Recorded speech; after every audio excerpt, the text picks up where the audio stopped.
Okay, so what this presentation is about. This is about the fundamentals of visualization, data visualization, and I'm going to offer you guys some tips and techniques in order to improve your visualizations, like I said earlier, whether you're making maps, charts, posters, or anything like that. So this is not about how to create a hub site or a story map or a dashboard, not those kinds of details. You can get those other places, okay? But I hope you'll walk away today from this presentation with some ideas and tips and techniques to help your work stand out. So before I get too far ahead, what I want to do is I'm going to try to do a poll here to see if any of you guys are paying attention, and to see if you've attended one of my data visualizations in the past, presentations that I did at AGIC a couple times and a few other places. So I'm going to open this poll and see if you guys can click on that. I have, oh, look at you guys.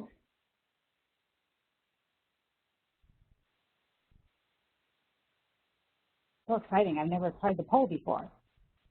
All right. So it looks like, so a couple of you have, but not all of you. So that's good. A good majority have not attended one of these before. That's good. So for the few of you that have, some of this will be a little review, but there is some new material in here as well.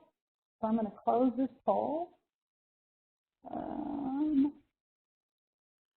Let you guys see it. Yeah. I don't know if you can see the results there. Anyway, all right. So let's clear that out. Okay, that was kind of fun. So let's move on. Oh, another poll question. All right, what do you think is your level of data visualization? So are you just getting started? You're not really sure what data viz is? That's why you're here? Have you made some maps or charts now and then? You got some experience, or you make lots of maps. You're like a geoviz whiz. Or maybe you make lots of charts all the time, or you're an expert and you do everything, or you're not sure because you thought maybe there would just be some goodies here and it'd be fun. Of course somebody put that one. So we got some results coming in here. We got people with some experience, and of course, as I expected, people that make a lot of maps. Great. And people, give it a few more minutes. You guys be able to decide what you're at. Oh, all right. I think that's enough time. I know there's a couple you didn't answer. Here's what the results were so you guys can see. You got most people that make a lot of maps. Geoviz whizzes in here, and some people with some experience. So that's great. All right, so hopefully I can teach you guys a few new things today. Let's close this up. All right. Okay, so why do we visualize data? So I'm sure you guys agree. We visualize data to help us understand our data. So as GIS professionals, GIS users, we use maps, we use GIS, we visualize data all the time to look for patterns, for hotspots, and for anomalies in our data. And it's important for understanding and analyzing our data, right? So we have this fundamental understanding of visualizing data, especially spatial data. But in this talk, I'm going to share with you tips on how to improve your visualizations and how to create and share your data analysis with others, okay? Because, you can have all the data in the world, but it's not going to do you any good if people don't understand it. So the data aren't going to just leap off the page and convert themselves into useful information and beautiful visualization. So, you've got to create that data or look at your data, analyze your data, and come up with that story or that aha or what your data is trying to tell you, and then figure out a way to communicate that in a visual way to your audience and to make it stand out. So what I like to do, and for those of you who've seen my presentations before, I like this visualization. This is one that was done by Charles Joseph Menard. It's a flow map. It describes the progressive losses in men of the French army during the French invasion of Russia in 1812. So when Napoleon's army, let me get my little laser pointer here. So what this shows is it's really cool map. It's a flow map and a chart all in one. So it depicts, if you can see a little bit down here, over here on the left, and the important thing is the width of this tan line is the number of troops, the number of men that started out over here on the Polish-Russian border. And so this tan line shows there was 422,000 men when they started out. And so they're marching across to Moscow. Some of the troops went out this way, and you can see the lines getting thinner. There's losing troops. They had some battles. Their men are dying. By the time they get all the way over here to the border in Moscow, there's only 100,000 men left. And then this black line starts showing their retreat as they're going back. And the winter is bitter cold. It's 1812. You're in Russia. Down here at the bottom, Menard actually put the temperature down here. So you can see the temperature dropping. So men are dying. They're dying because there's battles. They're dying because it's cold. They're dying because they're running out of supplies. So by the time they get all the way back, I think I can zoom in here, yeah. So by the time they get all the way back to the border, there's only 10,000 men. This is pretty powerful, and this is what I'm talking about visualization, visualizing your data. And what Charles Menard wanted to do when he created this was to show the devastations of war and what it can cause, and it's really effective in this great visualization. So keep that in mind, and this is a really powerful one. And so it's, I'm pretty sure he said this, I said it on the internet, that Napoleon said, a good sketch is better than a long speech. And I thought I'd kind of modernize what he said and maybe say a good chart is better than a large spreadsheet, or a good map is better than a large geodatabase. So that's what we're going to talk about today, is good maps and good visualization. All right, I'm going to build the foundation for you by starting with the 5 qualities of great visualization. Now, these come from Alberto Cairo. He is a professor of journalism and communication. I believe it's University of Florida, but he's written several books, and this comes out of his book called The Truthful Art. So I'm going to go through these with you. The first one is truthful. A great visualization is truthful in that it's based on thorough and honest research. Now, here's an example. This is a chart that was produced in Reuters, and it's for gun deaths in Florida. And when you first look at it, I'm sure your eye goes right to here, and it looks like Florida enacted its standard ground law, and it looks like gun deaths dropped. But if we look at it again, I'm sure some of you sharp people that caught this already, they didn't really drop because, look, it's upside down. The zero's up here, so it's a little bit misleading.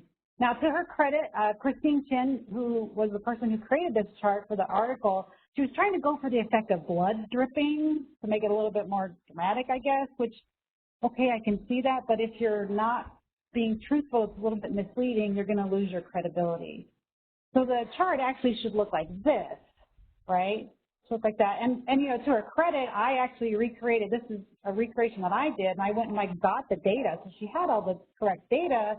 So she was truthful, but the chart was not truthful, it was misleading. So don't undermine your credibility, be truthful. The second quality is functional.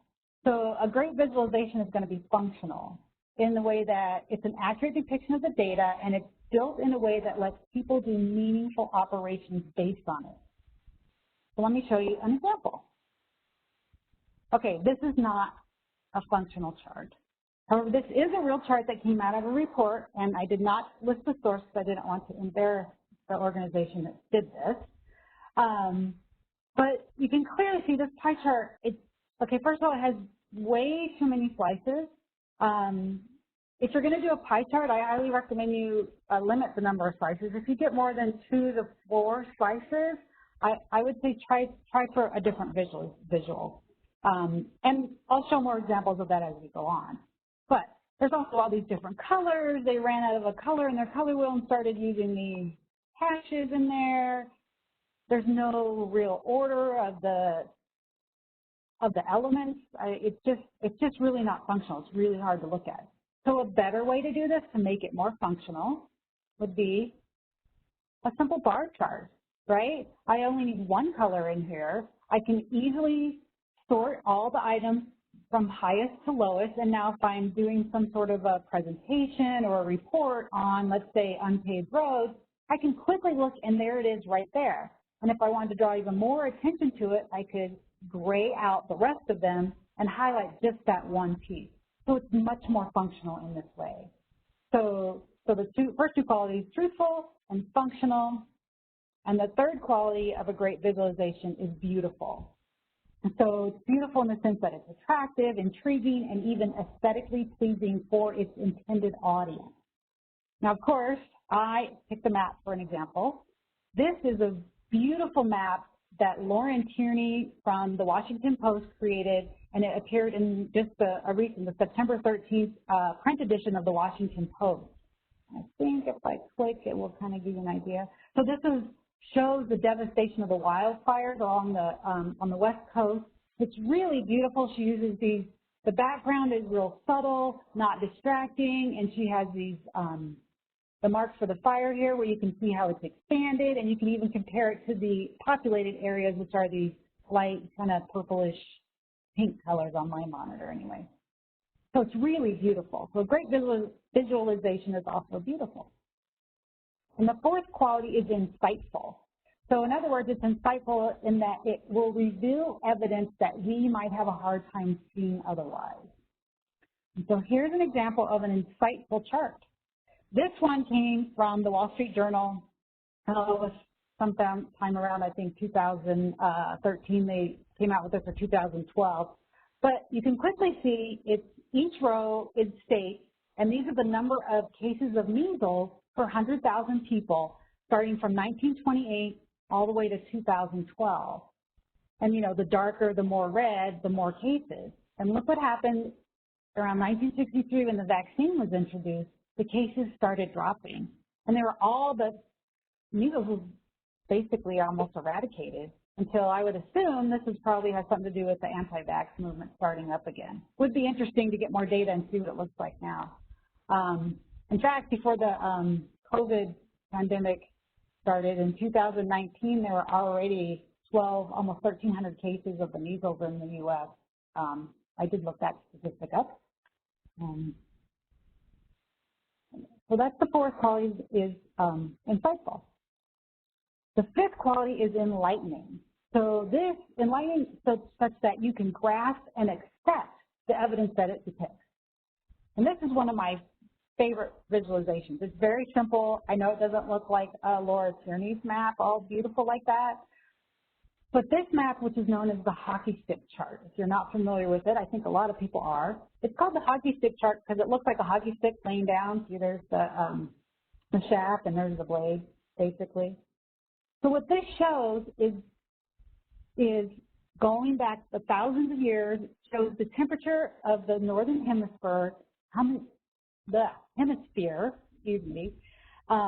departure from normal. So the scientists use the average temperature from 1961 to 1990, which is this black line here, and they got thermometer readings, which is all the part in red, for as far back as they could, and then the blue line are the readings of temperature based on tree rings, corals, ice cores, and historical records.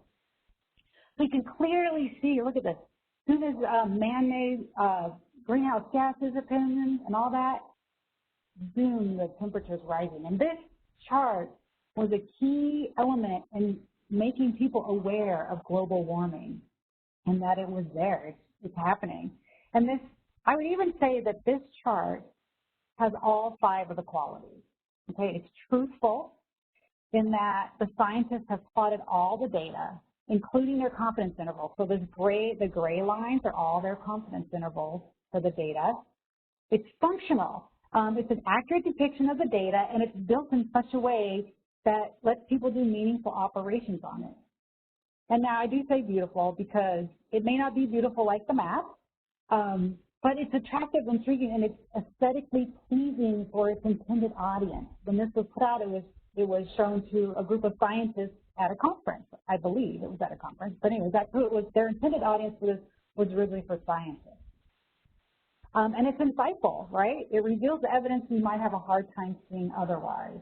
And of course, it's enlightening because we were able to quickly grasp the concept of this and see how global warming has impacted us. So I want you to keep in mind those 5 qualities as a foundation, okay? So next, before you do anything, before you start creating your visualization, you need to understand your data, okay? A great visualization is not going to happen right away. It's going to take a lot of different iterations. You might have to try different charts, different graphics, that sort of thing, okay? But the key thing is you have to understand your data. So you can have a lot of huge data sets like something like this, thousands of records with a lot of fields and attributes. And I know what you guys are all thinking, right? I know exactly what you're thinking. You're like, oh, it's no big deal. I will look at the metadata, right? Because we all know metadata looks like this. It's got the summary information in there. It's got the description. It's got the credits. It's got the field information. It tells you what the limitations of the data are, who to contact if you have questions, right? I'm sure you guys know that it really actually looks like this most of the time, right? I mean, at least mine usually does when I get stuff. But maybe what if your metadata looks like this, or you're the one collecting the data, so you're the one that's in charge of going through it? Well, the most important thing that you can do is ask, okay? So whether you're asking the person you got the data from, whether you're creating or collecting it yourself, you need to ask these questions, right? Ask who created the data, where do they come from, how did they create it, what was the methodology, how are the data collected, what are the data about, what do they represent, does it make sense, how does it relate to other data, don't pass off old data as new data. You don't want to mislead your audience again, right? What level of geography was it created at? Where is it collected from? And why? Why were the data collected? So once you have a thorough understanding of your data, that's when you can start really starting to see what's going on and how you can begin to make your visualization. But before you do that, there's another thing you got to do. You have to know your audience, all right? You have a solid grip on your data, but now you got to know, who am I presenting my data to? Am I presenting to elected officials? Am I presenting to technical people, to my teammates, to the general public? So when you know your target audience, then you can identify a common ground that you have so that you have a better idea of how you can present your data in such a way that they will understand it. All right, so my throat's getting a little dry, so I think we're going to do another poll. Let's try it. Let's try another poll. Who is your usual target audience? If I can open that. That poll popped up for you guys. There we go. The results coming in. You list the officials, and I think you can pick as many as you want on this one, I think. Technical people, stakeholders, lay people. If you don't know, you can post it in the chat. Or I mean, if it's not listed here. Wow, we got a lot. Most people that have some interest in the subject matter, lay people, those are the hardest. All right. Managers, supervisors, some elected officials. Okay, looks like most people are going to have answered it. I'll share this so you guys can see what people picked. But yeah, so we have a lot of it. So this is what you need to know. You need to know who you're presenting to, because if I'm presenting to elected officials, it's going to be a lot different than if I'm presenting something to technical people that understand. If I'm presenting map information, it's going to have a lot more details, I think, if I'm presenting to other GIS people than if I'm presenting to the mayors, right? Okay, let's move on. All right, so once you have that, you know your audience, what's next? Your story, right? We need to say, what is it that I want my audience to know or do, right? Even if you're creating one little chart or if you're creating a story map, this is what you need to ask yourself, right? And there's a number of ways you can start going about this. You can jump on the whiteboard. I mean, now we're probably not all in the office, but we can sit around in our office and start drawing on a whiteboard. So that's one idea, just list, you know, if you're making a map, you can start by listing all the layers you have, walk through the experience that your audience is going to have, either whether they're going to read a map or if they're going to be printing or interacting with it in the web. You start to build your user experience.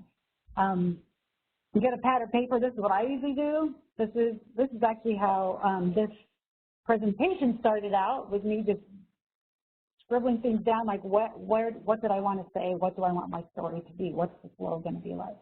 And there's several iterations after that.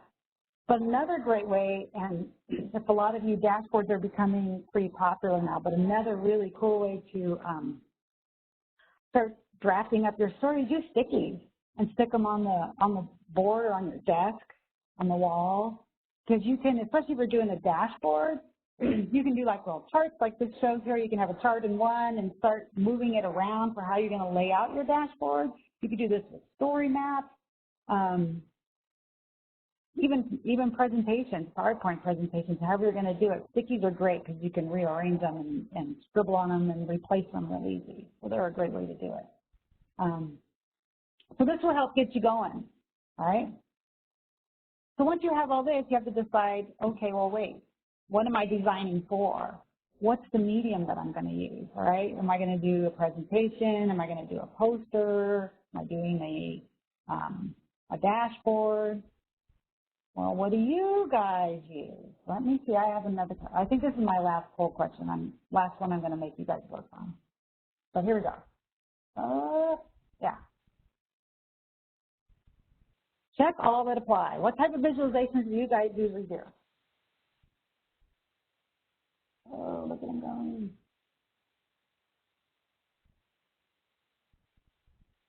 A lot of maps. Ooh, I like to see that. How come you guys don't enter your maps in the map gallery more?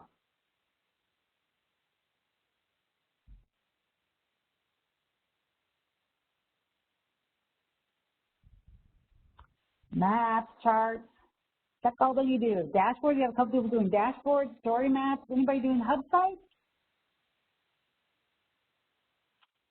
Let me type something in the chat. I'm going to look at that real quick.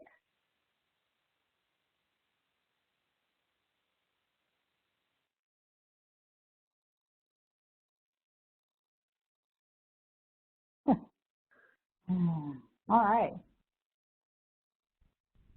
Most people making maps. Wow, that's pretty cool. All right, so I'm going to close this out. Some of you aren't paying. Didn't get the answer. Oh, it's giving you 15 more seconds. Hurry if you need to click more. All right, I guess you have to hit submit. I'm not sure.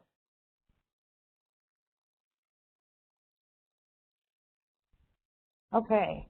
Okay, you guys, this is pretty cool. A lot of you make posters, reports, and presentations. Oh, you're only able to select one option.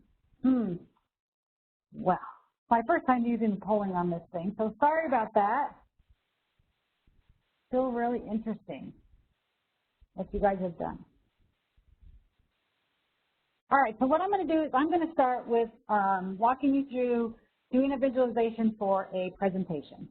All right, so making a PowerPoint, and my MAG friends that are in the audience will recognize this. So we had some information on the Great Recession in the Phoenix metro area, right? And this was the key items we needed to discuss until, say, in this example, we'll say we're going to present it to the regional council, which is all the mayors of the many cities throughout the Phoenix metro area, okay? So these are them. If I go up in front of the mayors and I show them this slide, their eyes might glaze over a little bit and they probably won't be paying attention to me because, you know, oh, maybe I could add a little bit of color, right?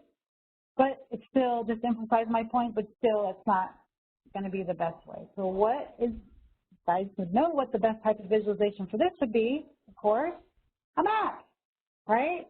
So I take and I put my bullet points in my notes, get rid of those, show them a map, show them the visualization. It's what we do, right?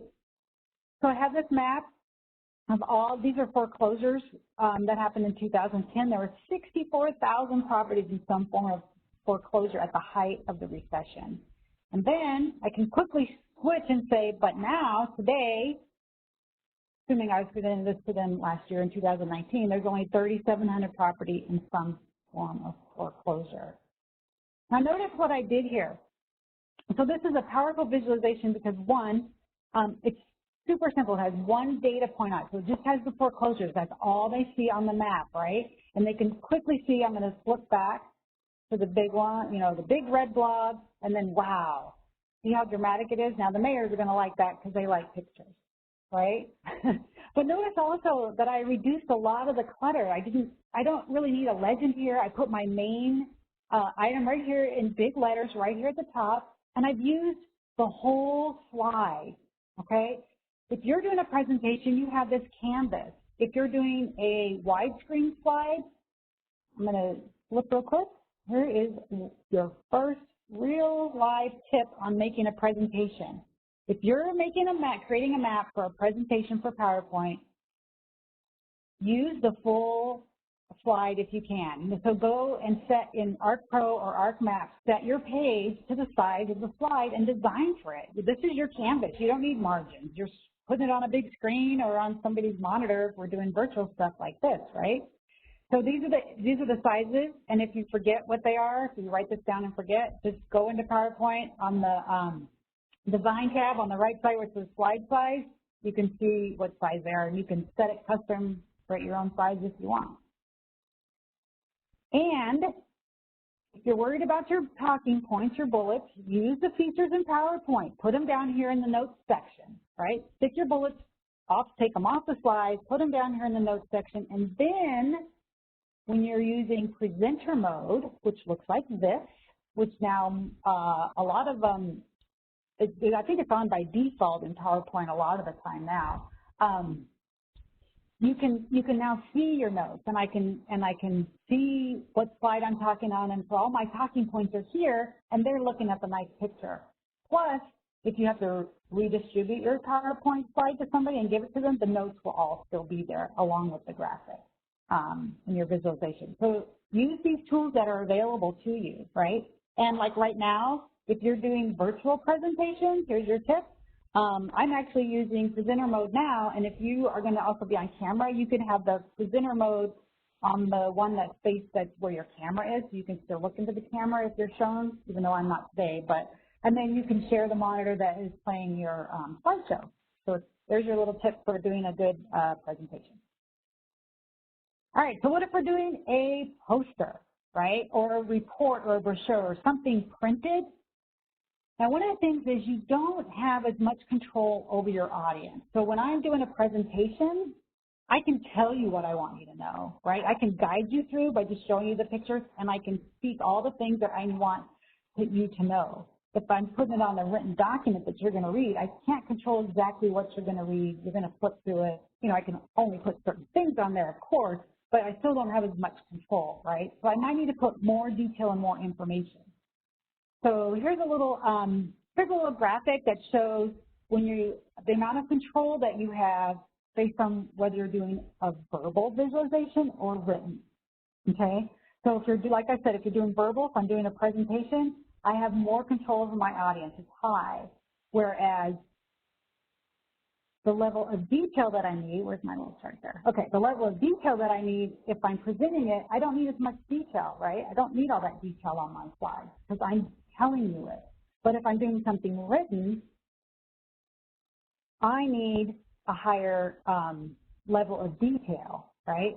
If I'm writing it, I need to put more detail in there because I can't control what you're going to be able to, the information you're getting. Hopefully that makes sense. First time I kind of used this slide in a while, so apologies. There's also this little thing in between, and it's called a slideument. This was coined by someone called Nancy Duarte. She has a really great book called, I think it's called Resonate, and it's about doing really good PowerPoint presentations. If you do a lot of presentations, I encourage you to check that out. Nancy Duarte, D-U-A-R-T-E, and I think I have her listed maybe in the resources at the end of the presentation. Anyway, so a slideument is when you have to put in a lot of information on the slide. You have to put a lot of words in there, and so you're kind of making it, it's a document and a slideshow all in one. So a slideument. sometimes we do need to do those. All right, so here is a poster that was created by a colleague of mine who happens to be, I think, in this presentation, Debbie Brown from MAG, and this is a beautiful poster. And notice how she has used a simple, consistent color scheme throughout. She's organized the information in such a way that it tells the story about Maryville Village, right, which is a place, for those of you not familiar, it's a suburb in Phoenix. So this is really great because she organizes in such a way, right, she doesn't have she's not up there presenting it to you, but remember, we read from left to right. So she starts over here and she has the basic information that you need to know up here in the upper left, and then as she goes on, she puts all the other information, that the data and the visualizations that she wants you to know, and ends it over here on this side with the important part of the housing. And the point was that that they're getting pushed out and housing is becoming too expensive there for the people that have lived there all these years. The prices are higher, and there are now more renters than there are owners there. So it's a really, really great example of a great poster and a great visualization in one. Anyways, Debbie, your poster, I know you're hearing, your poster has been used a couple times by me for this presentation, so you're famous. Now, remember, we can also get caught up in providing too much detail in written documents, all right? So this is an example of when I was at MAG, we used to have these documents called Fast Facts, which was information about the region, and it was double-sided page that we would hand out to people about the region. Now, originally when this was created, you know, we have these bullet points with all this information, and this was the way, you know, that's what we knew, and that's the way we did it, and it has a lot of good information and tidbits, facts, factoids about the region. But, you know, I was involved in helping to update this data every year, and I thought, you know, there's got to be a better way to do this to make it more lively, make it come alive, to make it easier for people to digest it rather than to see all these words on the page. So took that and turned it into this. Okay, got some little bit of detail here, intro document, and then just some graphs, and it became a 4-page, so you can print it on 11 by 17 sheet of paper, double-sided, and then just open it up, and you've got all the facts in there. It's nice and colorful, but again, the consistent color scheme, and it's an easy takeaway, and people can flip through that and quickly see the information, all the little facts about the Phoenix region. So that's an idea on something you can do when you have to distribute data in a written form. I got coming up next here. Oh, story maps. Story maps or websites. Again, now you have a little bit more control over what you want your audience to see, right? Because like with this kind of story map, you're going to scroll through it, the cascading story map, right? So it gives you more options in putting your story out there because you do have a little bit more control of the audience. So that's another thing you have to think about is not only who am I presenting my information to, but how am I going to do it in such a way that they get the information that I want them to get, right?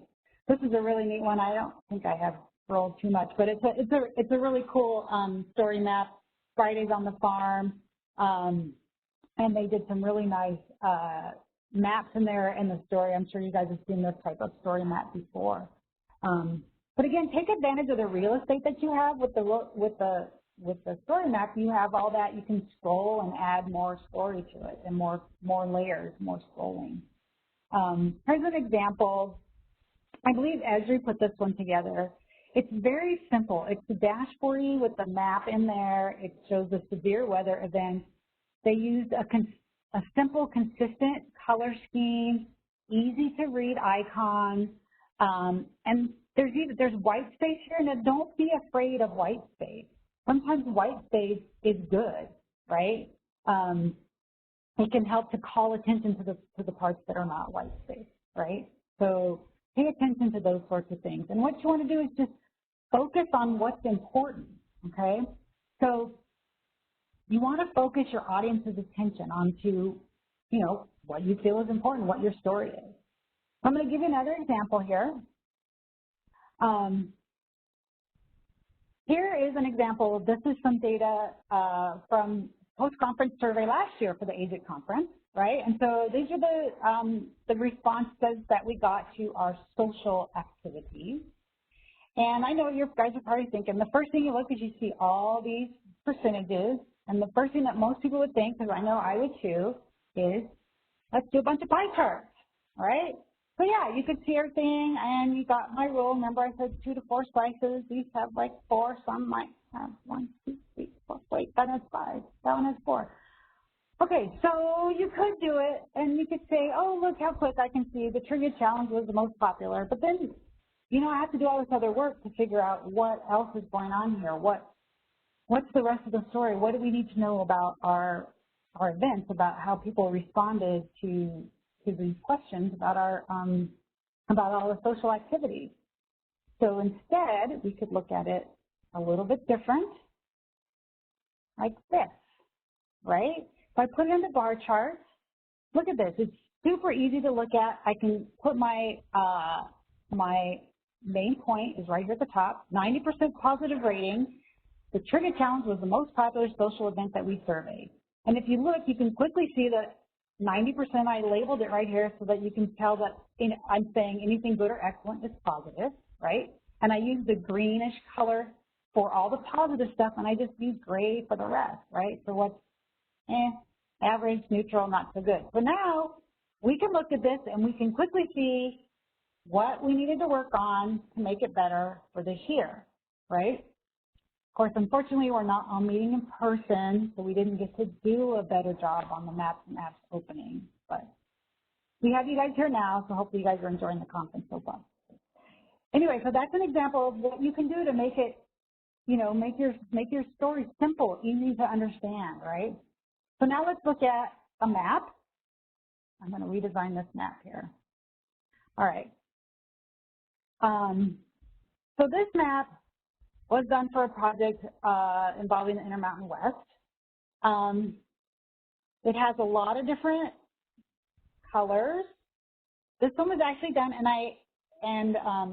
I think that the person who designed this, and this is not a joke, I'm being serious here, it was colorblind, and I did not realize this, right?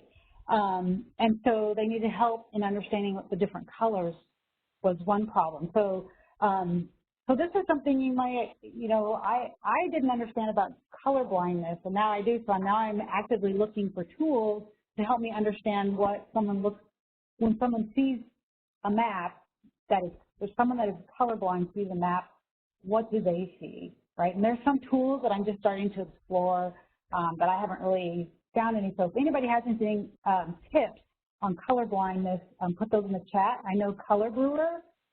If you guys use that, I know a lot of jazz people know about Color Brewer, the website. They have an option to flip on to only use colorblind safe colors. So you can always do that, and that's usually my default for what I do when I know I need to be wary of that and alert to colorblind.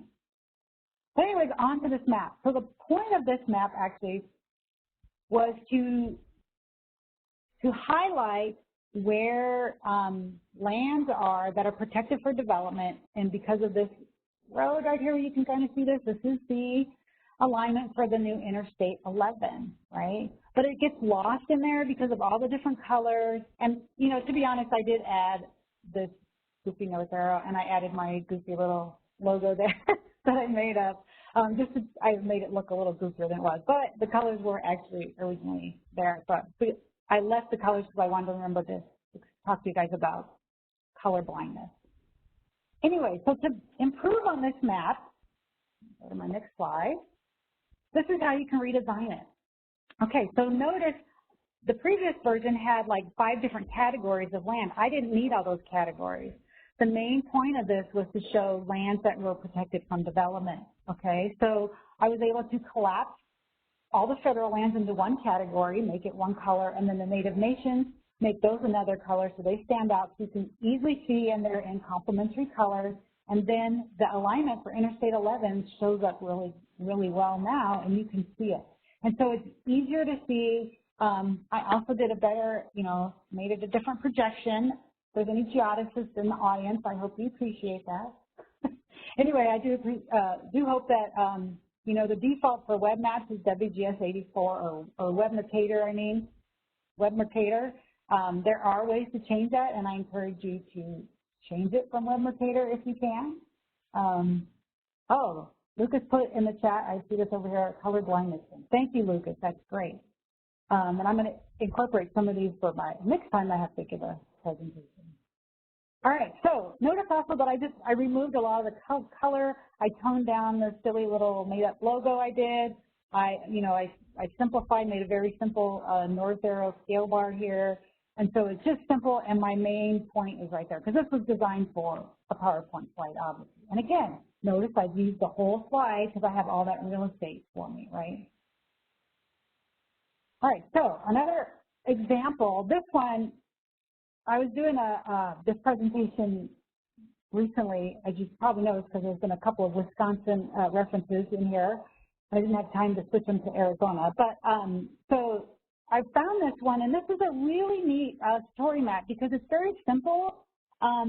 It's easy to understand. They did a really good job. They don't have a lot of extra layers on here. It's a really nice complementary color design, easy on the eye, and you just click and they all look very similar.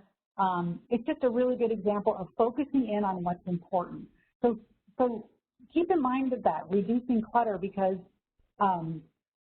if you have a lot of clutter, you're going to detract from your story and detract from the point that you want to get across, right?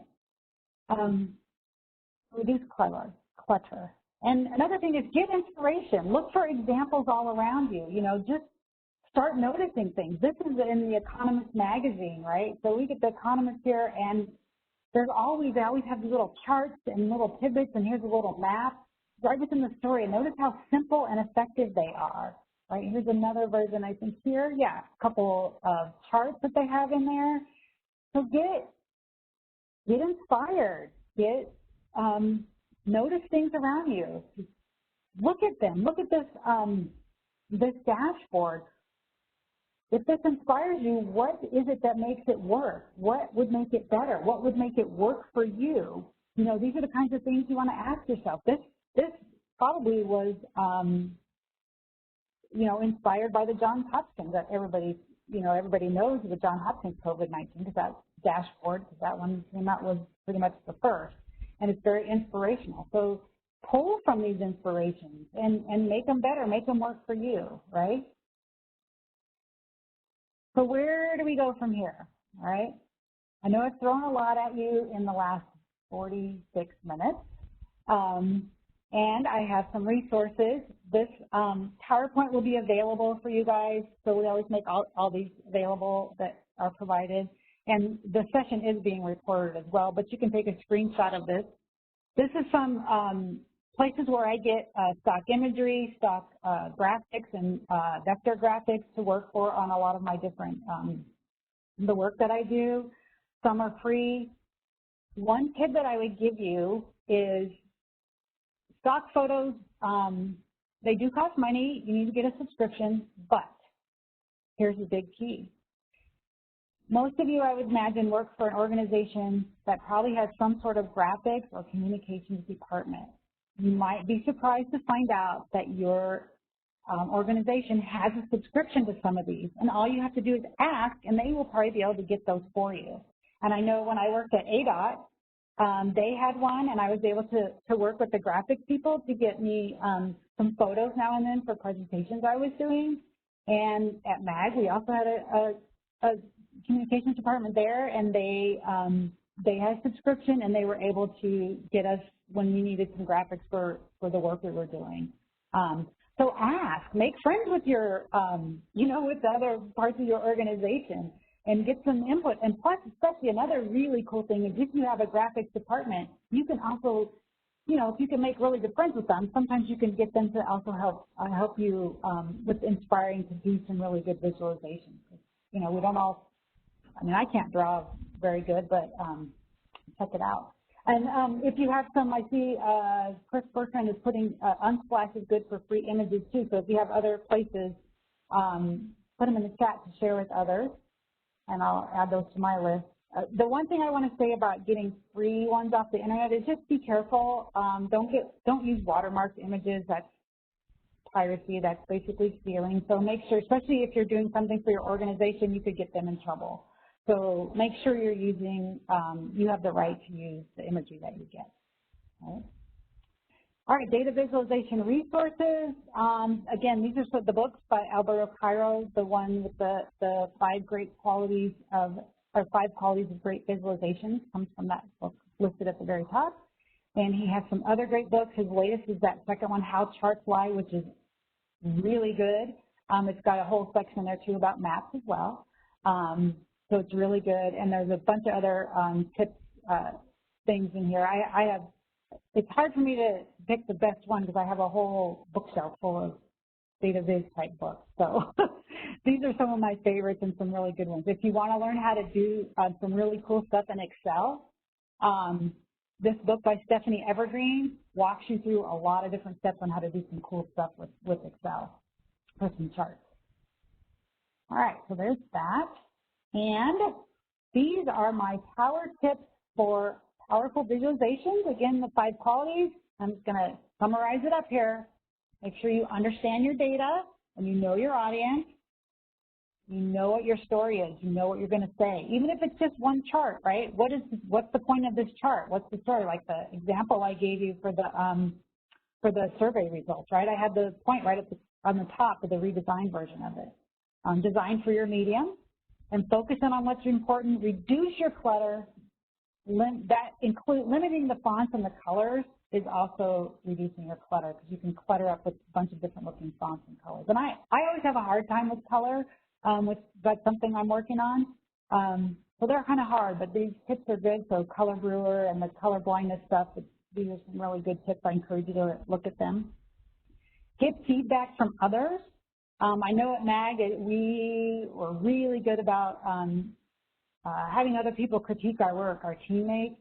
And let me tell you, I thrive on that, letting people say, you know, this doesn't work for me. One time I created this really cool chart, and I thought it was just so awesome, and it was just a simple little, simple, but it was describing some population detail, and I went a little overboard. I got a little too excited. And then when I shared it with one of my coworkers, he goes, I don't understand it. And I had to keep explaining it to him, and then I knew then that all that work I spent was for nothing. I had to go back and do something simpler.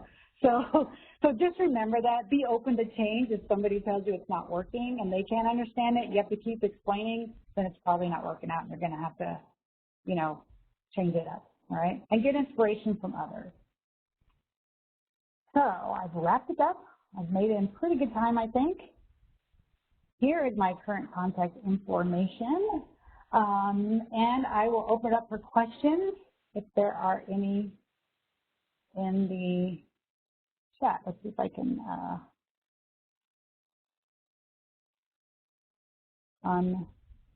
share. Maybe.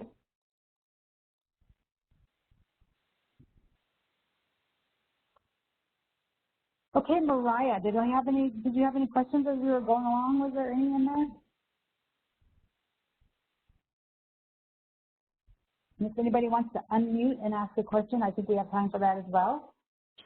Sorry, I just unmuted. Do you want to send the survey? Oh, that's a good idea too. Please put that in the survey. So I want you guys to remember also the survey that the link to the survey that Mariah has in there. Each session throughout the conference will have a survey. It's on the same page as where you joined it. So if you could please remember to also respond to our survey so we know how we're doing with these, that would be appreciated. I don't know why my little chat window is super small now. All right, does anybody have any questions? I want to thank all my MAG friends for putting up with me for using all the MAG examples, but I learned a lot of visualization there through those guys, so really great. All right, well, is there a cartographic form that will give me suggestions on a web map I'm building as an example? I'm not sure of that. Does anybody know of a, I'm going to reach it out to the audience, a cartographic form that will give suggestions on a web map they're building? There are a lot of, Esri has a lot of good examples on site if that's what you're looking for. And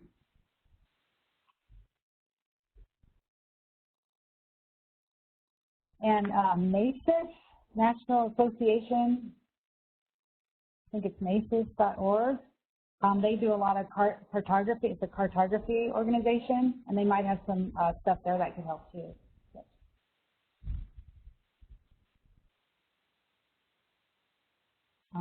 If I think of more, I will send it your way.